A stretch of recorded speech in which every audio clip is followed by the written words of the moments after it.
Pour être régulièrement informé de la publication de nouvelles vidéos, abonnez-vous à notre chaîne YouTube Postervision. Ma communication aujourd'hui, elle porte sur la toux chronique chez l'adulte. Alors, comme vous savez, la toux est un motif de consultation très fréquent, à la fois chez le médecin généraliste, mais aussi chez le spécialiste. Alors, sur le plan du mécanisme, il s'agit d'un mécanisme physiologique. La toux, elle est physiologique. Elle est là pour défendre nos voies aériennes, c'est-à-dire des agressions extérieures. Elle permet, quand on tousse, on est en train de chasser les particules des voies aériennes périphériques, donc de les faire sortir. Si jamais il y a des particules qui vont passer dans l'arc trachéobronchique, aller vers la périphérie, la toux est là c'est un élément de protection.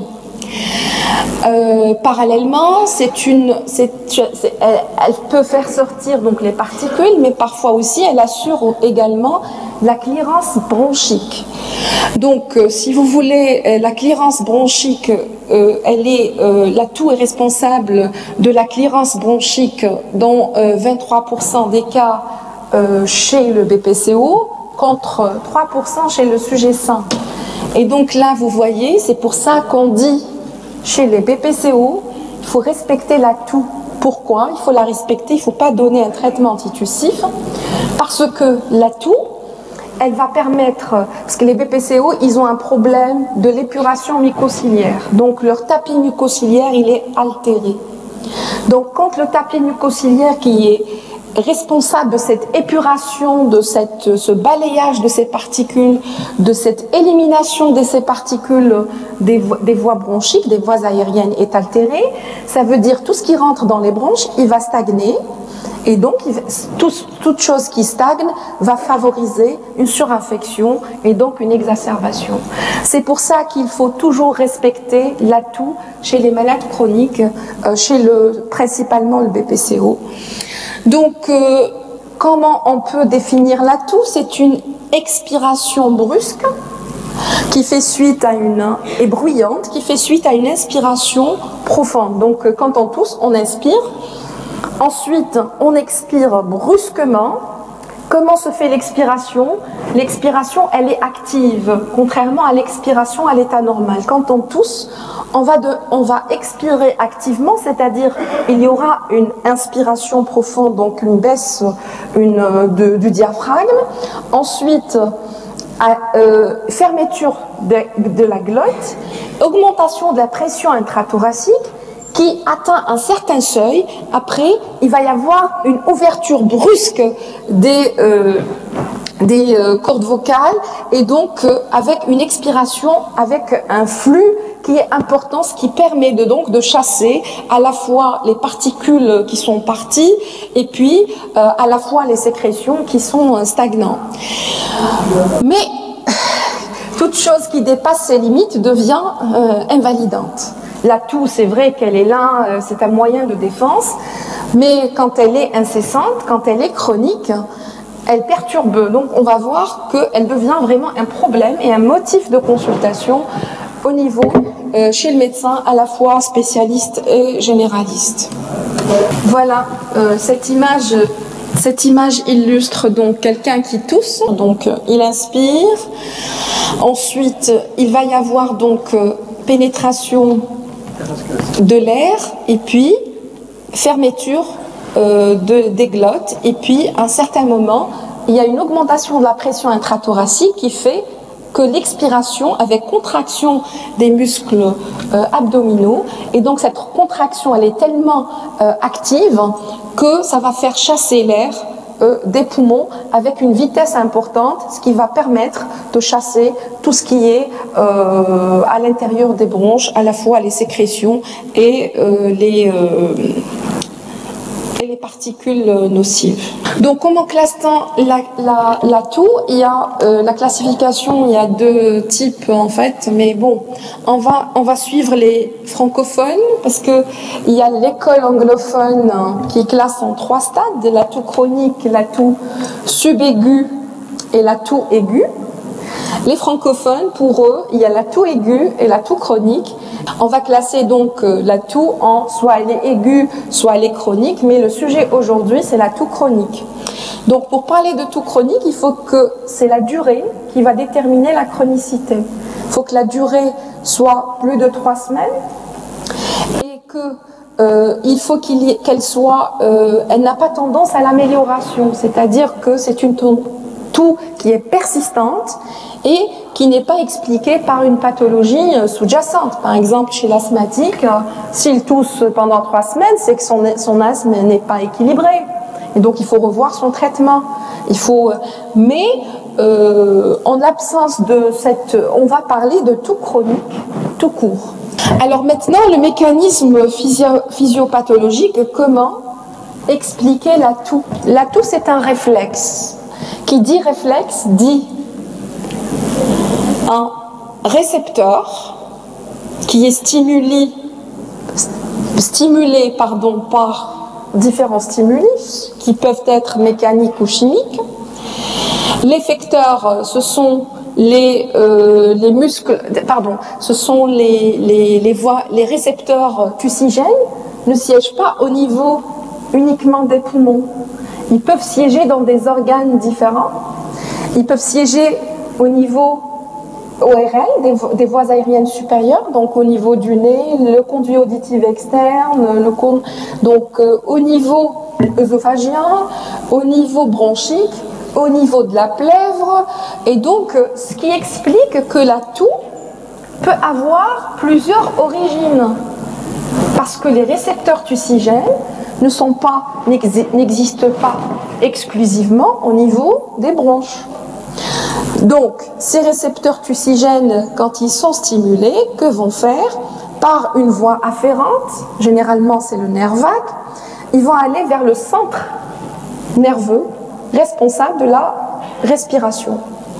Ça, c'est le bulbe, c'est le centre nerveux bulbaire qui est responsable de la respiration involontaire. Vous voyez qu'à l'état normal, on ne sent même pas déjà, c'est des centres tissugènes qui sont centres responsables de la toux, qui est responsable de la toux, le réflexe involontaire, et qui est connecté au cortex. Et là, le cortex, il peut contrôler la toux. Donc, je peux tousser volontairement. Je veux tousser. Mais je peux aussi tousser, donc, involontairement. C'est le cas des malades qui font des toux chroniques. Et donc, c'est-à-dire qu'il y a un passage, et donc la réponse, elle va se faire par une voie efférente. Donc le système réflexe, donc on a des récepteurs un peu partout, une voie afférente, un centre nerveux, une voie efférente, et bien sûr un effecteur. Ce sont les muscles, donc les muscles responsables de la toux, que sont donc les muscles de la cage thoracique, les muscles responsables de déclenchement de la toux, et donc qui vont se contracter et entraîner la toux. Donc, de cette physiopathologie, vous voyez que finalement, quand on a une toux chronique, ça veut dire qu'est-ce qu'il faut faire?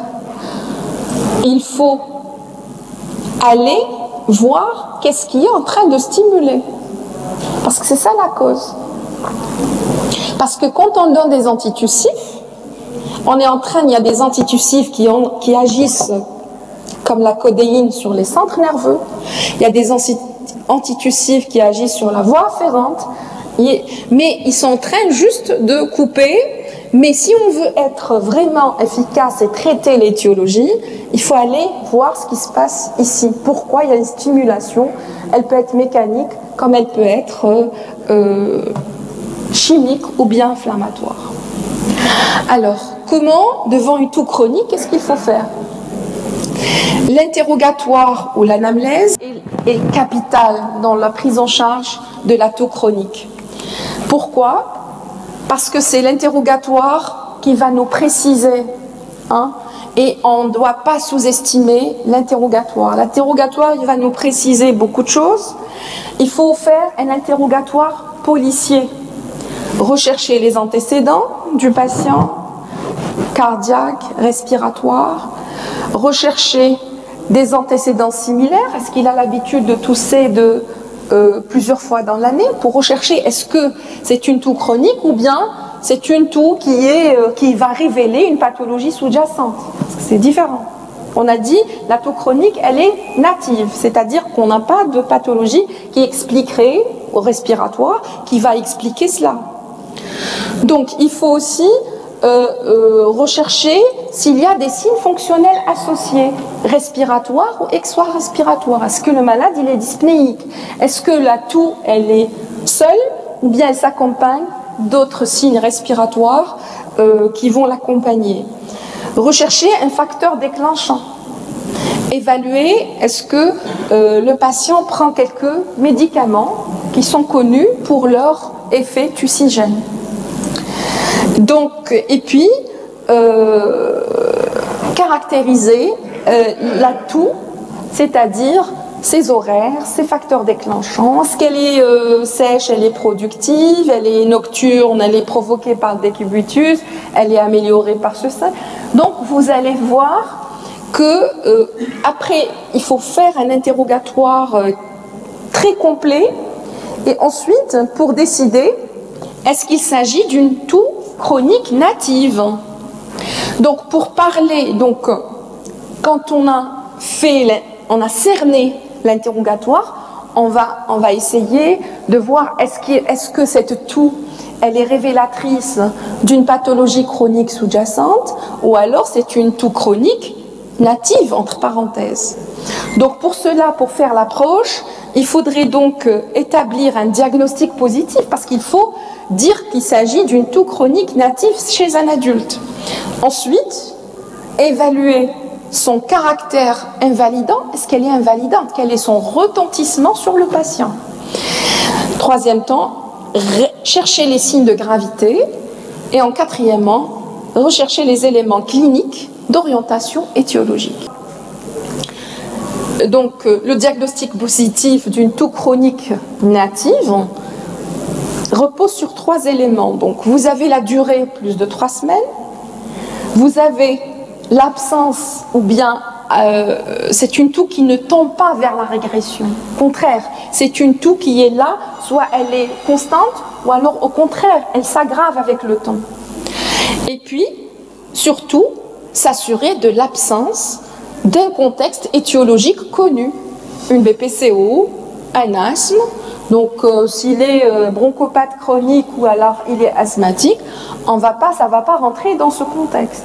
Parce qu'il a une pathologie respiratoire chronique sous-jacente qui peut expliquer, cette toux peut expliquer une aggravation, bien une exacerbation de sa pathologie chronique. Donc, pour retenir le diagnostic d'une toux chronique, il faudrait 3 éléments, plus de 3 semaines, elle n'a pas tendance à régresser et il n'y a pas, vous vous êtes assuré qu'il n'y a aucune pathologie sous-jacente. Une fois qu'on est sûr qu'il s'agit d'une toux chronique chez l'adulte, on a les 3 critères. Que faut-il faire?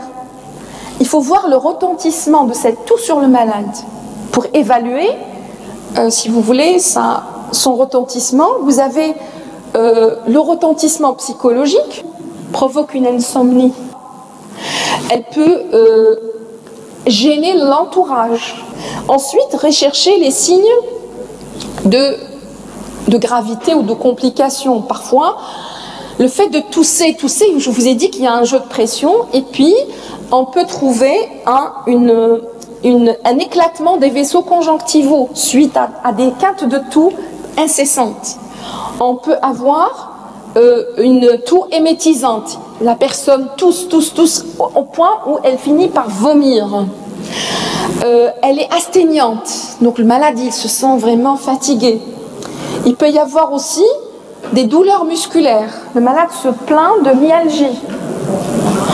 Et parfois, il y a une perte ou incontinence urinaire quand on tousse de façon incessante. Et puis, il y a un jeu de pression. Et puis, on n'arrive plus à retenir ses urines. Les céphalées, les hémorragies. Et parfois, il y a la toux syncopale. Le patient, ça c'est la complication la plus... il tousse, c'est des quintes de toux. À la fin, il fait une syncope.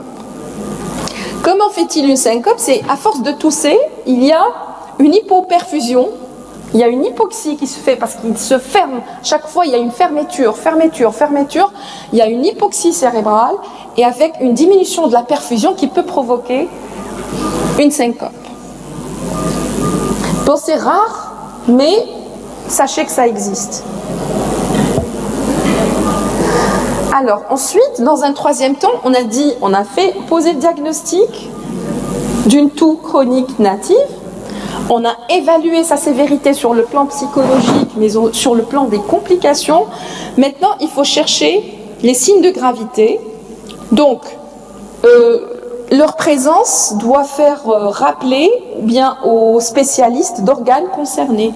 Par exemple, le pneumologue, l'ORL, si vous voyez que sur le plan clinique, il y a des signes de gravité, altération de l'état général, il y a un syndrome infectieux, peut-être que cette toux, elle est organique. On ne sait pas. Peut-être qu'il y a un syndrome infectieux, à l'examen il y a un syndrome de condensation, on va penser à une pneumonie. Même si la manifestation clinique, c'est la toux. Enfin, le motif de consultation, c'est il vous dit je tousse. Mais bon, il faut s'assurer qu'il n'y ait rien. Donc, il faut bien examiner votre patient. Pardon. Ensuite, il faut chercher justement par l'interrogatoire des éléments cliniques d'orientation étiologique. Parce que, comme je vous ai dit, il faut toujours avoir à l'esprit peut-être qu'il y a une pathologie sous-jacente et que cette toux, elle survient sur quelque chose. Donc, si on suspecte l'asthme, on demande au malade est-ce que cette toux, elle est spasmodique? Est-ce qu'elle est nocturne? Elle prédomine la nuit ou bien au petit matin? Est-ce qu'elle est déclenchée par le froid, par l'exercice, de façon à rechercher une hyperréactivité bronchique non spécifique? Est-ce qu'il entend des sibilances de temps en temps, hein? Donc là, c'est pour orienter, c'est-à-dire s'il y a ces caractéristiques, ça va nous orienter vers l'asthme parce qu'il y a la toux équivalente d'asthme.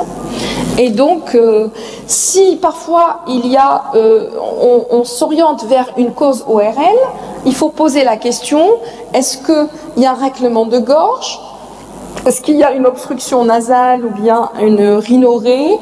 Alors, une perte de l'odorat, une anosmie, pour voir est-ce que ce n'est pas un problème ORL. Alors, recherchez aussi un reflux.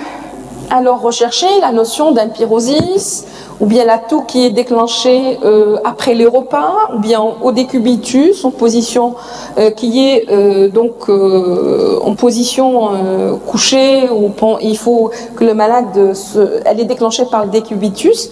Donc tout ça, c'est des caractéristiques qui vont vous permettre de vous orienter. Quelle est la cause de cette toux? Merci d'avoir regardé cette vidéo. Abonnez-vous et partagez-la sur Facebook. À très bientôt pour d'autres vidéos.